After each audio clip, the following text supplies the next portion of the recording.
আমার এই গাছটাতে অনেক দিন ধরেই পদ্ম ফুল হওয়া বন্ধ হয়ে গেছিলো, আর পাতাগুলো একদম ঝিমিয়ে পড়ছিল, হলুদ হয়ে যাচ্ছিলো। তাই ভাবলাম এই টিউবারটা তুলে ফেলি। তো টিউবার তোলার জন্য সবার প্রথমে পাতাগুলোকে এইভাবে ছেটে দেবেন। বড় বড় যা পাতা আছে সেগুলোকে ছেটে দিলে তাহলে সুবিধা হবে গামলা উল্টাতে।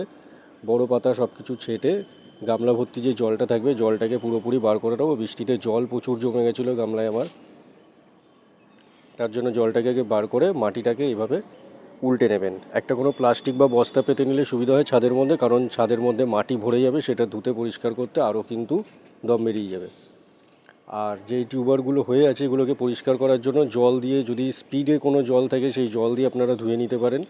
পাইপ লাগিয়ে কলের মধ্যে স্পিডে জল দিলে পরে মাটিটা ধুয়ে যাবে। আমি সেরকম নিচে মাটি ছিল না তাই মগের জল দিয়ে ধুয়ে নিয়েছি। আর টিউবারগুলোকে খুব সাবধানে একটা একটা করে এভাবে বার করতে হবে। এগুলো কিন্তু পুরো পেঁচিয়ে থাকে। একটা একটা করে কাঁচি দিয়ে বা ব্লেড দিয়ে, চাকু দিয়ে একদম সরু যেই জায়গাটা থাকবে সরু জায়গা থেকে কেটে নেবেন। দেখুন আমি যেই জায়গাটা থেকে কাটছি সেরকম জায়গার থেকে এগুলোকে কেটে নিতে হবে। কেটে ধুয়ে রেখে দেবেন। এগুলো এক একটা টিউবার হয়ে গেল। এখান থেকে কিন্তু আপনি পরবর্তীকালে যেমন নতুন গাছ তৈরি হয় সেই গাছ তৈরি করতে পারবেন খুবই সহজে।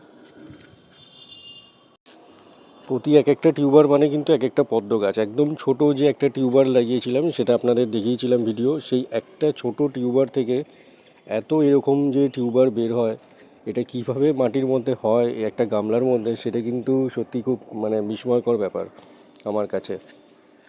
মেন যে টিউবারটা যেটা বসানো হয়েছিল সেটা আদৌ কোথায় গেল সেটাও খুঁজে পাওয়া যায় না। এখান থেকে এক একটা পুরো হাতির দাঁতের মতো কিন্তু সাইজ, দেখে মনে হচ্ছে পুরো হাতির দাঁত এক একটা। বেশ বড় হেলদি মোটা টিউবার বেরিয়েছে।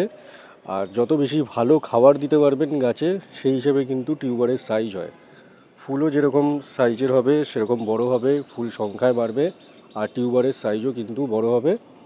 আমি বেশি টিউবার তুলিনি, কারণ এর মোটা মোটা যেগুলো আছে সেগুলোকে বাছাই করে তুলে নিয়েছি, আর বাকিগুলো ফেলে দিয়েছি। যদি কারো প্রয়োজন হয় টিউবার আমাকে জানাতে পারেন। খুব বেশি দিতে পারবো না, 10-12টার মতো টিউবার আছে। তো আমার লোকেশানে এসে সোদপুর এখান থেকে কিন্তু কালেক্ট করতে পারেন বিনামূল্যে। ধন্যবাদ আজকের মতো।